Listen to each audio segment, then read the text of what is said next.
Merci à tout le monde d'être ici aujourd'hui. C'est pas facile de se dégager de nos opérations. Mais on a arrangé, on sait que les gens de Montréal préfèrent le trafic du midi que le trafic du matin. Donc on s'est arrangé maintenant pour faire nos conférences le midi. Donc merci d'être ici. Moi je m'appelle Vincent Paquette, je vais me présenter un peu plus tard.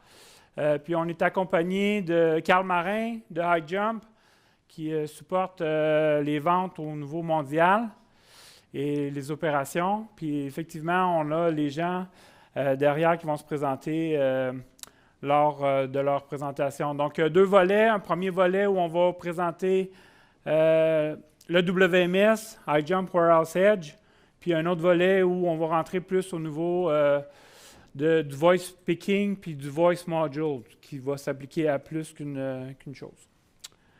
Donc, la logistique, on est tous du monde de la logistique. Là, j'ai regardé un petit peu, il y a des gens en informatique, mais en gros, beaucoup de distributeurs aujourd'hui, évidemment, d'où l'intérêt d'un WMS. La logistique, c'est simple. À la base, il y a une boîte, il y a une étiquette. On commande des produits chez un fournisseur, ça arrive dans un entrepôt, et puis il y a un client qui le commande, puis on le met dans le truck. Donc, normalement, c'est simple. Mais ça se complexifie. Si vous êtes ici aujourd'hui, c'est parce que vous savez que ce n'est pas si simple que ça. Il y a toute une complexité à gérer le transactionnel. Donc, quand on vient à parler à des milliers de clients, des milliers de produits, puis des délais qui raccourcissent de plus en plus, évidemment, ça a besoin d'un système performant pour être capable de suivre. Donc, petite anecdote personnelle. Je suis en train de changer mon comptoir de cuisine. Si je ne me trompe pas, il y a des gens de Seragret ici. Ceratec, mais il y a des gens aussi de Seragret. Donc, la compétition. Je suis désolé, j'ai acheté mon comptoir chez Seragret. Ils ont ouvert une boutique à Laval pour mieux me servir. Donc, petite anecdote, j'ai besoin de changer d'évier parce que je change le comptoir parce qu'il était collé. Donc, samedi matin, je me réveille, je prends ma voiture. Je me rends chez Renault Dépôt, à 2 minutes de la maison. Je regarde tous les ventailles, ils ont 150 lavabos. C'est pas assez pour moi. Il y a un petit catalogue, puis il y en a 1000 autres lavabos. Finalement, je décide d'acheter un qui n'est pas stock. Donc là, ça me dit, veuillez aller voir le représentant des ventes, qui est un commis avec une chemise verte. Donc, je me rends vers le commis, puis finalement, je dis, bon, j'ai vu ton catalogue, je vais commander tel modèle.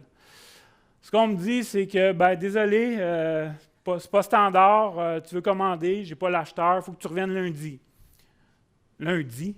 Il faut vraiment que je revienne lundi, c'est parce que lundi, je travaille, donc je n'ai pas vraiment le temps de revenir. Je prends mon téléphone, en moins de 2 minutes, j'arrive sur le site de Lowe's, je commande, je reçois ma confirmation, puis je suis parti du magasin un peu frustré de ne pas avoir acheté directement chez Renault Dépôt, mais on sait tous que Lowe's a acheté Renault Dépôt, donc il n'y a pas de perte de vente à ce niveau-ci. Mais logiquement, il y a eu une perte de vente. Donc, le fait de ne pas être agile, le fait de ne pas avoir les systèmes en place, c'est sûr que vos clients, comme moi, on est difficile. On veut se faire servir de plus en plus au modèle Amazon. Je commande avant de me coucher, le lendemain matin, je reçois mon colis. Donc, l'importance des systèmes primordiale dans notre industrie. Tout le monde entend parler de l'industrie 4.0. Donc, on est où? Le voice picking se situe où par rapport à ça? Donc, le 4.0, la meilleure définition que j'en ai, c'est un concept où on va venir faire de l'automatisation puis intégrer des nouvelles technologies. Donc, ça se rapproche drôlement d'un WMS couplé d'un module de voice picking. Il y a des technologies qui sont, oui, beaucoup de technologies qu'on voit. Qu'est-ce qui est applicable, qu'est-ce qui ne l'est pas? On a tous entendu parler qu'Amazon faisait de la livraison par drone. Est-ce que c'est vraiment applicable lorsque j'ai 1 million de colis à livrer par jour, de voir 1 million de drones sortir de mon entrepôt? Moi, j'ai de la misère à croire que c'est vraiment faisable. Peut-être pour livrer une pilule qui vaut 1 million, peut-être que le drone va être applicable, mais à part ça, ça va être plutôt difficile. Il y a beaucoup, évidemment, de technologies au niveau des drones dans les entrepôts. On reconnaît les locations. On fait de la reconnaissance visuelle d'objets, puis on vient à faire des décomptes d'inventaire. Oui, ça existe. après 3 ans d'efforts, X nombre d'heures de chercheurs, on arrive à faire 3 % d'un inventaire en dedans de 2 jours. Donc oui, il y a des technologies, c'est pas toujours à point. Donc, qu'est-ce qui est le rêve et réalité? Donc, nous, on est des gens de terrain, Créatech, on veut implanter des technologies qui sont éprouvées et pas nécessairement juste de la technologie pour de la technologie. Petit exercice, je vous donne 10 secondes pour retenir le maximum de logos. Donc ça, c'est tous des entrepôts au Québec qui ont des opérations puis qui ont intégré de la technologie, soit de la robotisation, de l'informatisation, des technologies de pointe. Premier concept, AutoStore. Je ne sais pas si ça vous dit de quoi. Est-ce que les gens connaissent l'AutoStore? Non? Levez la main ceux qui ont entendu parler d'AutoStore. Non, pas encore? OK. Donc, l'AutoStore, c'est le concept où on a des bacs en plastique qui vont être surmontés un sur l'autre. Puis on a des robots qui vont faire une grille au-dessus. Donc, on a des robots, 4 robots dans ce cas-ci. Puis on va aller chercher les bons produits aux profondeurs. Donc, on vient économiser l'espace, plus d'aller, plus rien. Est-ce que c'est vrai, cette technologie-là? Ben oui. Quincaillerie Richelieu a fait un Go Live récemment avec cette technologie-là. Donc, ça, c'est applicable. C'est les technologies qu'on appelle Goods to Man. On va amener les produits à l'homme. Est-ce que vous avez entendu parler de VLM? Donc, Vertical Lift Module, c'est une autre technologie, Means to Good. Encore là, il faut trouver les bonnes applications. Donc, dans les logos, vous avez vu qui a intégré du VLM. Petite question, suspense, Énergir a récemment intégré le VLM. Donc, oui, c'est applicable. Dans certains cas, on veut éviter d'agrandir. Donc, on peut aller chercher ces technologies-là. AGV, qui a entendu parler des AGV, des guides, des véhicules autoguidés, où on va venir lever des chariots puis transporter des chariots. Donc, encore là, c'est un peu le concept où Amazon a des plus petits AGV que ça, puis on lève un petit étagère faite en papier ou presque, puis on va amener des produits au préparateur. Donc, dans notre cas, au Québec, qui a implanté de l'AGV, quelqu'un qui a beaucoup d'argent, et voilà, le CHUM, c'est dans nos poches, on investit. Alors, c'est pas vrai, le CHUM utilise l'AGV, n'a jamais acheté d'AGV parce que c'est un PPP, donc c'est plutôt le partenaire, mais bon, c'était dans la soumission du CHUM qui dit on a besoin d'AGV. On a d'autres technologies, le Put to Wall, donc parmi les logos qu'on a mis. Donc, une technologie où on va venir faire du tri automatisé avec des lumières. Donc, un de nos clients avait 100 000 livres, puis il y avait peut-être 300 lignes de commande sur 100 000 livres. Donc, comment être efficace? Faire du batch picking, c'est très efficace. On fait l'entrepôt qu'une seule fois, on ramasse les 300 livres. Par contre, il faut les trier. Donc, le Put to Wall vient trouver une solution à SOC 10. Le cart intelligent, des produits haut de gamme qui valent cher, qu'on ne veut pas perdre, qu'on veut une traçabilité complète. On a L'Oréal qui va faire du weight checking en faisant du pic. On est capable d'avoir un contrôle pondéral. Et puis, évidemment, le voice picking, qui est le sujet de la journée. Jean Coutu qui a intégré le voice picking. Donc, fait partie, évidemment, on va en parler un peu plus tard. Donc, oui, il y a de la technologie. Pas tout est applicable. Il faut vraiment savoir comment qu'on l'applique, mais ça peut venir grandement en aide. Puis, c'est des technologies qui sont implantées au Québec. Le voice, c'est intéressant parce que ça vient finalement très flexible, une gamme pour les petites commandes comme pour les plus grosses, pour des petites entreprises comme les plus grosses. Ça, c'est pas moi qui ai créé ce tableau-là. Ça existe dans la littérature sur le web, dans des sections bien spécifiques logistiques. Mais le voice, ça va de 0 à 1000 lignes jusqu'à plus de 150 000 lignes. Donc, ça peut être appliqué assez facilement dans tout. Évidemment, tout ce qui est papier, bien, c'est très bon pour des petits volumes. Pour les entreprises qui ont du haut volume, bien, ça devient non applicable, donc la section en rouge. Et puis, finalement, l'automatisation, pour investir 1 million de dollars pour des petits volumes, ce n'est pas vraiment applicable. Par contre, pour des plus gros volumes, ça l'est. Donc, la flexibilité du voice picking, c'est vraiment ça qu'on veut représenter, c'est qu'il y a vraiment beaucoup de volets qui est intéressant. Donc, on est passé du papier au scan, au pick-to-light dans certains cas, le voice qui était quand même une solution éprouvée. Puis finalement, ce qui s'en vient aussi, c'est la réalité virtuelle, qui est plutôt en mode de bêta-test. Donc, si vous voulez implanter de la réalité virtuelle, attendez, ce ne sera pas cette année. Par contre, on est ici pour vous parler vraiment du voice. J'ai inventé une nouvelle terminologie, la 3.9. Donc, est-ce que c'est du 4.0? Est-ce que du 3? Si j'étais un vrai vendeur de technologie 4.0, je dirais que oui, c'est du 4.0. Mais dans le fond, le voice demeure essentiellement du transactionnel.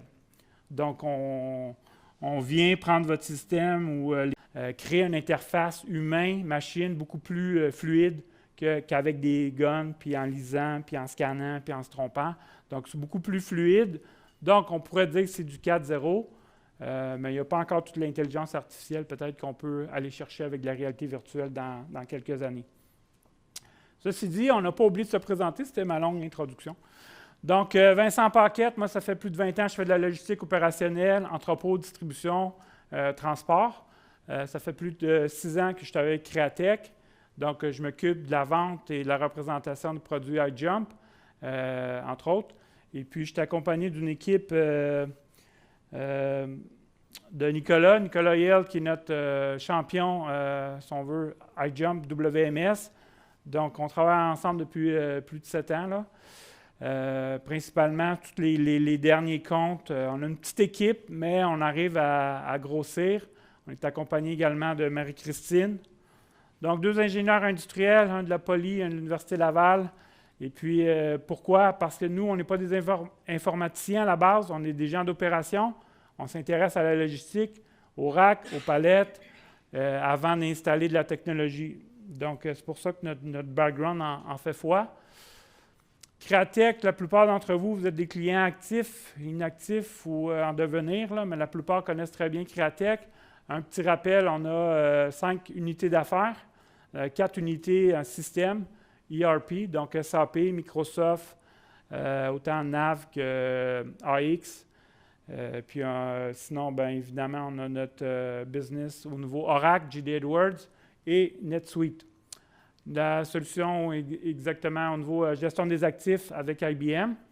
Puis finalement, nous, on fait partie, Nicolas, Marie-Christine et moi-même, on fait partie de l'amélioration de performance opérationnelle au niveau logistique, supply chain. Puis évidemment, on a un volet manufacturier très fort, un volet très fort au niveau processus d'affaires qui s'adresse autant au monde de la finance et ainsi de suite. Donc, un volet ligne important dans tous nos business. Un petit rappel, au niveau supply chain, on a 4 volets principaux.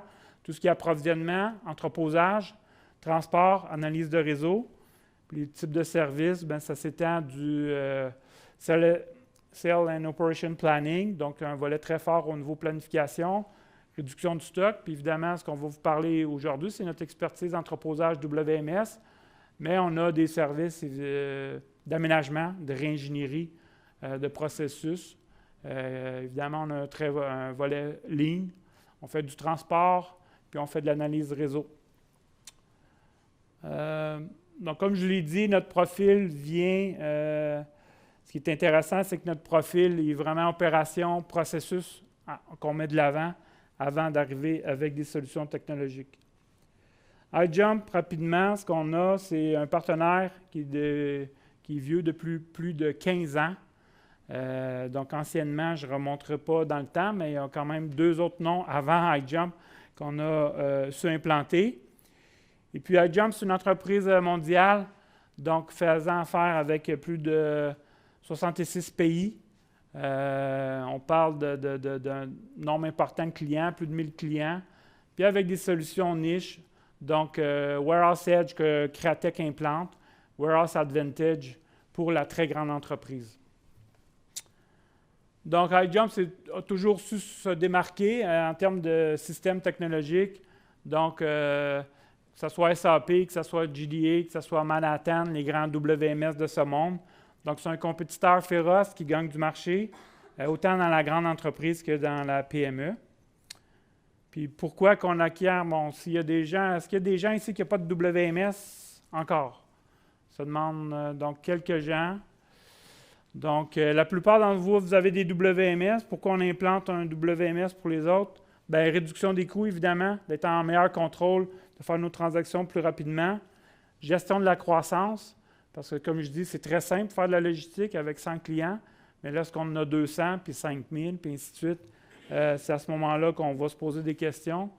Précision des stocks, évidemment, une conséquence directe. Plus qu'on est précis en stock, plus qu'on va réduire nos stocks de sécurité, puis plus on va être à l'aise de suivre notre stock en temps réel. Évidemment, la réduction des erreurs, tout ce qui est capture, autant le voice que le scan, ça va venir supporter la réduction des erreurs. La traçabilité, évidemment, qui est... on ne peut pas s'améliorer si on ne comprend pas pourquoi on a fait des erreurs. De retracer toutes les transactions va nous aider, évidemment, grandement à nous améliorer dans le temps.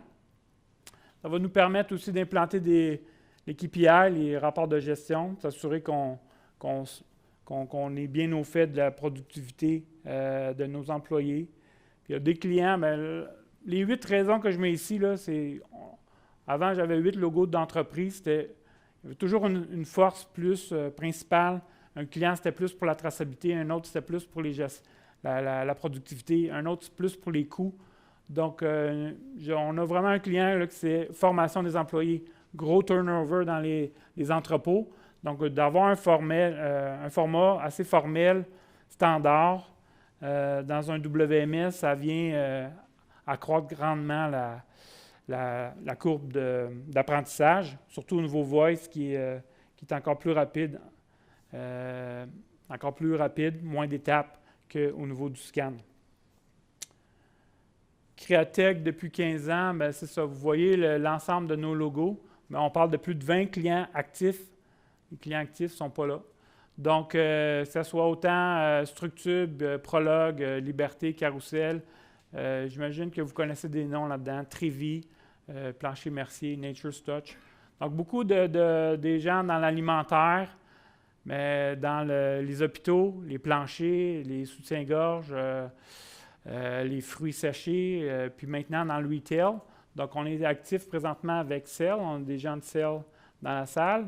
On est actif présentement sur des projets avec Louis Garneau, encore du vêtement puis du retail. Pival qui est un 3PL, Bain de Dépôt qui est un autre retailer. Donc, tout ça pour dire qu'on est passé de 100 utilisateurs à plus de 500 utilisateurs actifs présentement. Donc, tout ça avec un département de support assez faible. Donc, on est environ 5 consultants habilités à faire du support pour plus de 500 utilisateurs. Donc, ça vous montre la stabilité là, de chacune des opérations. Donc, je vais terminer avec un cas client. Donc, Carousel, encore une fois, qui est dans la salle. Donc, j'ai pris vos informations sur votre site Internet, donc je ne dévoile aucun secret. Donc, on parle d'un revenu de plus de 120 millions. Quand j'ai commencé, c'était mon premier client en 2012. On parlait d'à peine 90 millions de chiffre d'affaires. Donc, une croissance importante. Plus de 5000 clients, 300 fournisseurs. Donc, Carousel, quand on parle d'un entrepôt, tout le monde les connaît. Ils ont toujours du stretch wrap puis de la pellicule moulante. Donc, un réseau de distribution assez étendu, 4 centres de distribution, 4300 produits, dont 13 000 en catalogue. Puis on parle de plus de 75 camions sur la route à chaque jour. Puis encore là, je pense que les chiffres sont un peu plus élevés que ça. Donc, nos services, ça a été quoi? Ça a été un premier diagnostic opérationnel pour aller justifier les meilleures pratiques au niveau opérationnel, autant au niveau du back-office qu'au niveau logistique. Puis suite à ça, on s'est donné une vision long terme où on a intégré l'implantation d'un ERP WMS. On est venu implanter iJump. On a standardisé les opérations, on a stabilisé les opérations. Puis 2 ans plus tard, on est venu implanter des cartes avec une solution de planification des routes et suivi de l'exécution. Tout ça intégré avec Isaac, qui est un outil de tracking, transport, la télémétrie au niveau des camions. Donc, intégrer toute la télémétrie avec l'exécution opérationnelle sur une même tablette. Donc, des économies importantes, des réductions de coûts, des réductions de Les réductions de coûts, oui, mais aussi des environnements plus agréables pour les employés. Donc, imaginez, chez Carousel, là, on avait des post-it, puis là, il fallait aller barrer à chaque fois qu'on faisait des mouvements palettes sur lesquels je ne comprenais pas comment ils pouvaient se retrouver, mais ça marchait à l'époque, avec des peu de transactions, mais beaucoup de jus de bras à barrer des post-it, puis aller changer tous les numéros de location à chaque mouvement palette. Donc, un environnement pas très agréable pour des gens d'entrepôt. Tu rentres un nouvel entrepôt, un nouvel employé, ça peut te prendre 3 mois à le former parce que les processus ne sont pas clairement identifiés. Puis la même chose pour les chauffeurs. Donc, les chauffeurs un peu réticents au changement, aux technologies, mais maintenant, des routes claires, dynamiques, des produits bien identifiés. Donc, on a un environnement de travail beaucoup plus intéressant pour les employés de Carousel suite à l'ensemble des projets technologiques.